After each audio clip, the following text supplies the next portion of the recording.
एक बार फिर से आप सभी का स्वागत है। हम अध्ययन कर रहे हैं नीति वचन की पुस्तक का और अब समय है कि हम उसके 11वें अध्याय से आगे का अध्ययन करें।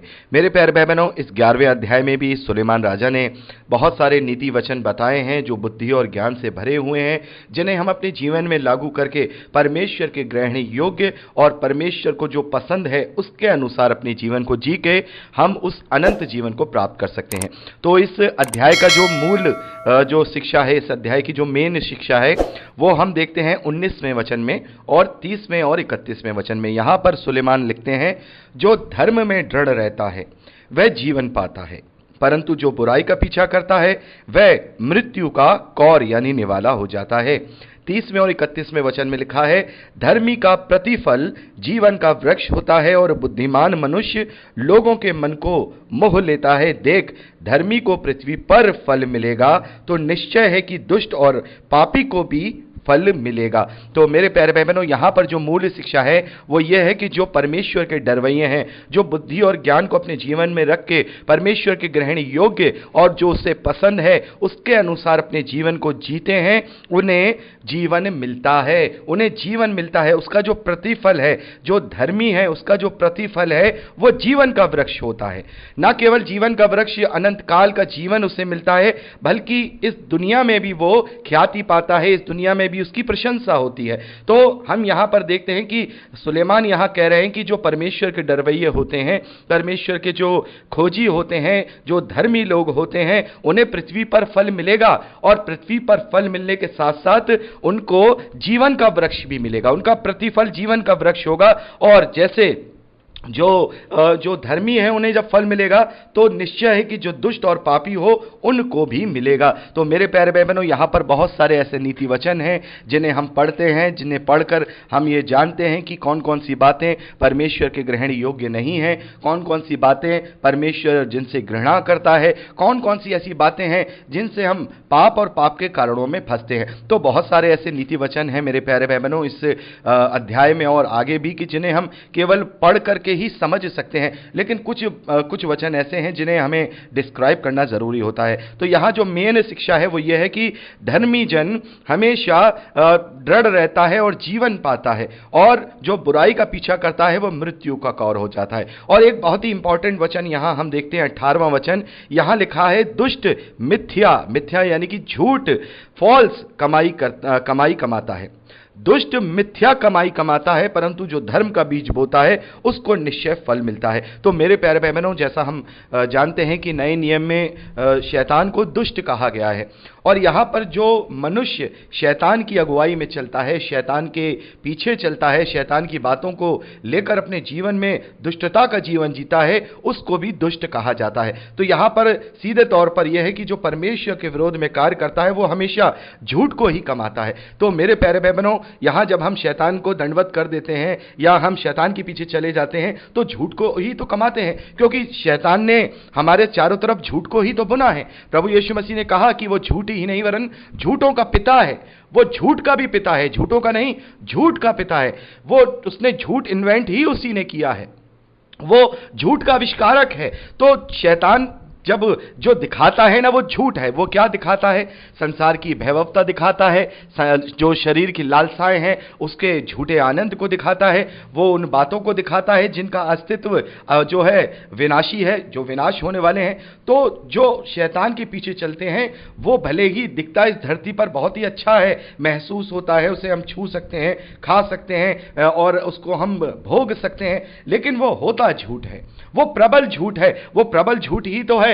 वो कहता है कि तुम्हारा जीवन यही है, इससे जीवन के बाद तुम्हारा कोई जीवन नहीं है। ये झूठ ही तो है, क्योंकि जो नास्तिक लोग हैं, जो एथियस्ट लोग हैं, वो यही तो कहते हैं कि जो भी कुछ है इस धरती पर है, जैसा करोगे वैसा फल इसी धरती पर मिल जाएगा और नहीं भी मिलेगा। परमेश्वर नाम का कोई भी जो है ऐसा नहीं है, कोई परमेश्वर है ही नहीं। तो ये क्या है? ये झूठ को परोसते हैं। तो जो शैतान के पीछे चलते हैं वो अपने लिए जीवन भर झूठ को ही कमाते रहते हैं, उन बातों को कमाते रहते हैं जिनको पाकर के उन्हें लगता है कि हमने बहुत कुछ पा लिया है। लेकिन मेरे प्यारे भाई बहनों, मैंने ऐसे बहुत सारे परिवारों को देखा है जिन्होंने भैभवता को बहुत कमाया है, आलीशान बंगले हैं, आलीशान चीजें हैं और इनके स्टेटस और बड़े से बड़े हैं, लेकिन आपस में ना तो कोई प्रेम है उस परिवार में, ना ही कोई इज्जत है, ना ही कोई शांति अशांति है और इतना क्लेश है कि पैसा होते हुए भी एक दूसरे से नफरत और एक दूसरे से बेइज्जत करना और एक दूसरे से जो हम कहेंगे कि कभी एक साथ बैठ करके प्यार से बात भी ना करना।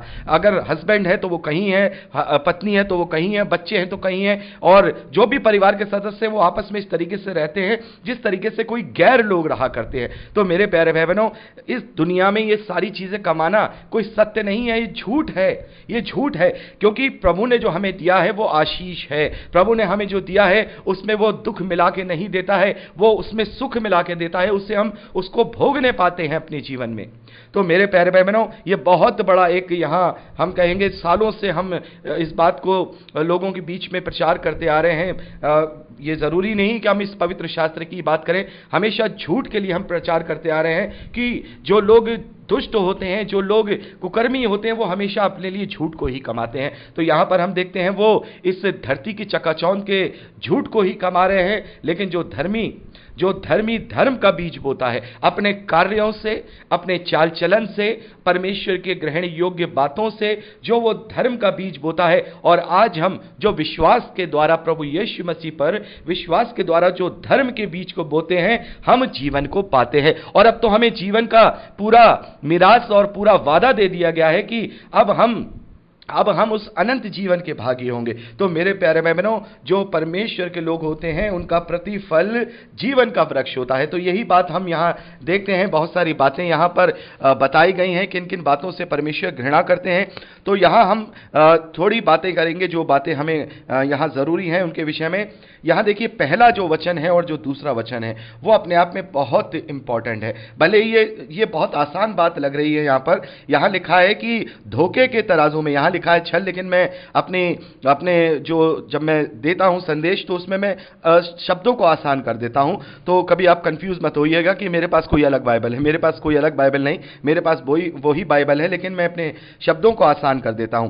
यानी धोखे के तराजू से यहोवा को घृणा आती है, परंतु वह पूरे बांटों से प्रसन्न होता है। बांट जानते हैं आप मेरे प्यारे भाई बहनों, तराजू के अंदर अगर सही बांट ना हो तो वो घट तोली कर ही जाती है, यानी धोखे का तराजू कहा जाता है। यानी मान लीजिए 1 किलो का तराजू है, लेकिन उसके अंदर उसने खोखला कर रखा है, लिखा तो 1 किलो का तराजू बांट है, लेकिन वो बांट असल में 800 ग्राम का है, 750 ग्राम का है। तो इसे घट तोली और इसे छल का यानी धोखे का तराजू कहा जाता है। तो यहां पर यह क्या मतलब है? क्या केवल दुनियावी जो हम व्यापार करते हैं उसके अंदर धोखे की बात हो रही है? नहीं, यहां पर तराजू का जो मतलब है, तराजू का मतलब न्याय से है। तराजू का मतलब न्याय से है, क्योंकि जब हम किसी का मुकदमा देखते हैं, मुकदमे का मतलब यह नहीं कि हम जज हैं या हम कोई पुलिस में हैं या हम कोई न्यायी हैं तभी हम जज करते हैं। कई बार हमारे परिवारों में, हमारे लोगों के बीच में ऐसी बातें आ जाती हैं कि 2 लोग आते हैं, वो कहते हैं भाई अब तुम ही हमारा फैसला करो, तुम बताओ कौन गलत है कौन सही है। तो हम में से क्या करते हैं लोग, जो हमारे अपने होते हैं, जिनसे हम प्रेम करते हैं, उनका पक्षपात करते हैं, और जिनसे हमें चिढ़ होती है या जिनसे हमें कोई मतलब नहीं होता, उनको हम क्या करते हैं, उनको हम पक्षपात करके उनके लिए नहीं सोचते बल्कि अपने लोगों के लिए सोचते हैं। तो यह भी एक घट तोली है, यह भी गलत बाट का इस्तेमाल करना है, यह भी छल का तराजू है। तो मेरे प्यारे भाई बहनों, हमें सच्चा न्याय चुकाना है, हमें सच्चा, अगर कोई आपके बीच में कोई बात लेके आया है तो पक्षपात नहीं करना है, कौन अपना कौन पराया कोई नहीं। क्योंकि जब हम किसी का न्याय कर रहे हैं या किसी को तराजू में तोल रहे हैं तो हमारे बांट जो होने चाहिए वो बिल्कुल सही होने चाहिए। बटखरे मतलब जो बांट होते हैं, जो 1 किलो 2 किलो 5 किलो के बांट होते हैं, और वो बांट न्याय करते समय वो होते हैं कि जब हम उनकी दलीलों को सुनते हैं। तो एक तरफा न्याय नहीं करना है, गलत न्याय नहीं चुकाना है। मेरे प्यारे भाई बहनों, परमेश्वर को यहां पर लिखा है, परमेश्वर को इससे घृणा आती है। घृणा आती है कि हम एक तरफ केवल पार्ट करें, किसी को एक तरफ उसका साथ दे और उसके गलती होते हुए भी हम उसको जो है उसकी तरफदारी करें। यह बहुत गलत बात है। परमेश्वर को इससे घृणा आती है। हमें सच्चा न्याय चुकाना है, हमें सही बटखरों से, हमें सही बटखरे से, सही बातों के द्वारा उनके बातों को तोलना है, और जो गलत है उसे समझाने की कोशिश करना है और उसे सुधारने की कोशिश करना है। दूसरा वचन बहुत ही इंपॉर्टेंट मेरे प्यारे भाई बहनों, यहां लिखा है कि जब अभिमान होता है तब अपमान भी होता है, परंतु नम्र लोगों में बुद्धि होती है। मेरे प्यारे भाई बहनों, इस बात को बड़े ध्यान से आप रख लीजिएगा, ध्यान दीजिएगा। जो अभिमान करता है उसका अपमान होता है, क्योंकि उसका विरोधी परमेश्वर यहोवा है। हम वचन में पढ़ते हैं कि मैं अभिमानियों का विरोध करता हूं, मैं विरोधी हूं उनका। विरोधी का मतलब वो हमारे अगेंस्ट में हो जाता है यदि हमारे अंदर अभिमान आता है। और अभी हम आगे और पढ़ेंगे 18वें वचन में, 16वें अध्याय में, मतलब 16वें अध्याय 18वें अध्याय में पढ़ेंगे कि गर्व के आने से, जो गर्व के आने से पहले हमारी बुद्धि भ्रष्ट हो जाती है और हमारे नाश आने से पहले, हमारे सर्वनाश होने से पहले हमें गर्व आ जाता है। तो यह बहुत बड़ी बात है। कभी जाने अनजाने हम इसमें फंस जाते हैं, जाने अनजाने धर्मी लोग भी फंस जाते हैं। लेकिन प्रभु की सबसे पहली शिक्षा यही है, मैं हमेशा कहता हूं प्रभु ने यही शिक्षा सबसे पहले दी है कि तुम दीन बनो, दीन बनो, धन्य हैं वे जो मन के दीन हैं, क्योंकि स्वर्ग का राज ऐसों का है। तो हमें दीन बनना होगा, हमें मन का दीन बनना होगा। किसी भी प्रकार के घमंड को अपने जीवन से हटाना होगा। ये छोटी छोटी लोमड़ियां हमारी दाग की बारी को कहीं खराब न करें। निरंतर हमें इसमें अपने आप को जांचते रहना होगा। आगे और भी बहुत सारी बातें हैं मेरे प्यारे भाई बहनों, आप यहां पर पढ़ सकते हैं और पढ़ करके ही आप अच्छी तरह से समझ सकते हैं। अगर कोई एक आध वचन आपको समझ में ना आए तो आप मुझसे पूछ सकते हैं, लेकिन मेरी आशा है कि आप इनको पढ़ के ही सारे जो बातें हैं वो आप इनको अच्छी तरह से समझ सकते हैं।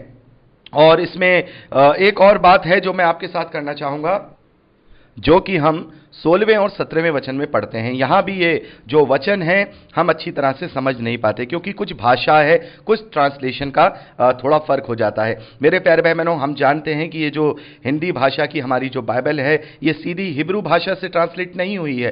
पहले ये एंशिएंट हिब्रू भाषा थी, यानी कि पुराने ज़माने की हिब्रू भाषा।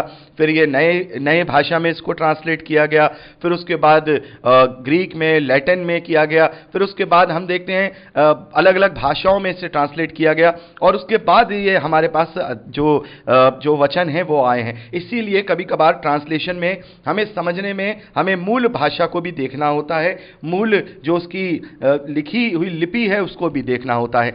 और यहां पर जो बात है, इसी वजह से हम यहां थोड़े कंफ्यूज हो जाते हैं। यहां लिखा है अनुग्रह करने वाली स्त्री प्रतिष्ठा नहीं खोती और उग्र लोग धन को नहीं खोते हैं। तो यहां पर उग्र लोग कौन है और धन की क्या बात हो रही है? क्योंकि एक ही वचन में एक जैसी बात लिखी हुई है। अनुग्रह करने वाली यानी फेवर करने वाली और सबके साथ भलाई करने वाली, लोगों के लिए काम आने वाली जो स्त्री होती है, हमेशा सबके लिए काम आने के लिए तैयार रहने वाली जो स्त्री होती है, वो अपनी इज्जत को कभी नहीं खोती है और समाज में और परिवार में उसकी हमेशा इज्जत होती है। मेरे प्यारे भाई बहनों, आपने भी देखा होगा आपके परिवारों में उस स्त्री की या उस बहन की या जो भी आपके परिवार में है, जो काम को हमेशा मैनेज कर लेती है जल्दी से, उसकी हमेशा प्रतिष्ठा होती है और उसकी पूछ होती है कि भाई वो भाभी होनी चाहिए, वो बुआ होनी चाहिए, वो हमेशा संभाल लेती हैं। तो यहां पर ये एक दुनियावी बात यहां की जा रही है। लेकिन यहां ये जो लिखा है कि उग्र लोग धन को नहीं खोते हैं, तो ये उग्र कौन है? मेरे प्यारे भाई बहनों, जब हम हिब्रू मूल को, जब इस वचन को पढ़ते हैं, हिब्रू मूल में पढ़ते हैं, तो वहां पर जो शब्द है वो उग्र नहीं है, वो क्रूर है। क्योंकि 17वें वचन में हम पढ़ते हैं, कृपालु मनुष्य अपना ही भला करता है, परंतु जो क्रूर है वह अपनी देह को ही दुख देता है। तो यहां पर लिखा है जो क्रूर लोग होते हैं, क्रूर यानी बिल्कुल रूठ होते ना, किसी को भी मुंह पे फट से जवाब दे देना। जैसे मान लीजिए अगर हम किसी के पास कोई हमारे पास भलाई के लिए आए या हमसे मदद मांगने आए, तो बिल्कुल बुरी तरह से उसे फटकार देते ना, अरे चलो जाओ यहां से, कुछ हमारे पास। ऐसे लोग आपने देखे होंगे ना, बिल्कुल क्रूर टाइप के, उनके अंदर कोई नम्रता नहीं होती। तो यहां लिखा है वो अपने धन को नहीं खोते, वो अपने धन को नहीं खोते। जो उन्होंने झूठ से कमाया हुआ, शैतान की अगुवाई में कमाया हुआ धन है, उसे नहीं खोते हैं। और वो इसी कारण से अपने दांतों से उस पैसे को दबाकर क्रूरता के साथ उसे अपने पास संभाल के रखते हैं। क्योंकि अगर हम नम्र होंगे, हम दयालु होंगे, हम कृपालु होंगे, तो हम लोगों की भलाई करेंगे, तो कहां से हमारे पास धन संचय हो पाएगा या जमा होने पाएगा? मेरे प्यारे भाई बहनों, क्रूर लोग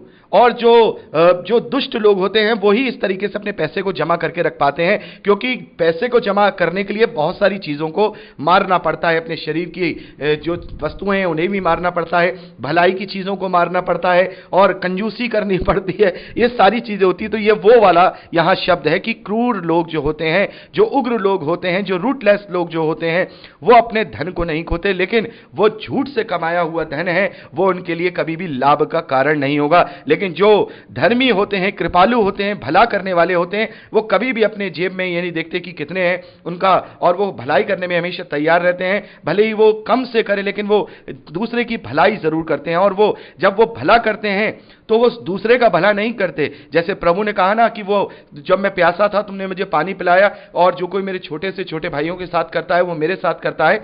तो जब हम किसी के साथ कृपा करते हैं तो एक्चुअली में हम उसके साथ नहीं, अपने लिए हम वो कृपा कर रहे हैं, अपने लिए भलाई को वहां गेन कर रहे हैं, कमा रहे हैं। लेकिन जो लोग क्रूर होते हैं वो अपनी देह को ही दुख देते हैं, क्योंकि आगे चलकर वो झूठ का जब सन्नाटा है वो पूरी तरह से जब पसर जाएगा तो फिर उनके पास दांत पीसने और रोने के सिवा कुछ नहीं होगा। तो मेरे प्यारे भाई बहनों, यहां कुछ और भी वचन हैं जिन्हें हम डिस्क्राइब करना चाहेंगे, तो मैं चाहूंगा कि अगली रिकॉर्डिंग में हम आगे का अध्ययन करें। प्रभु आपको आशीष दे। Praise the Lord.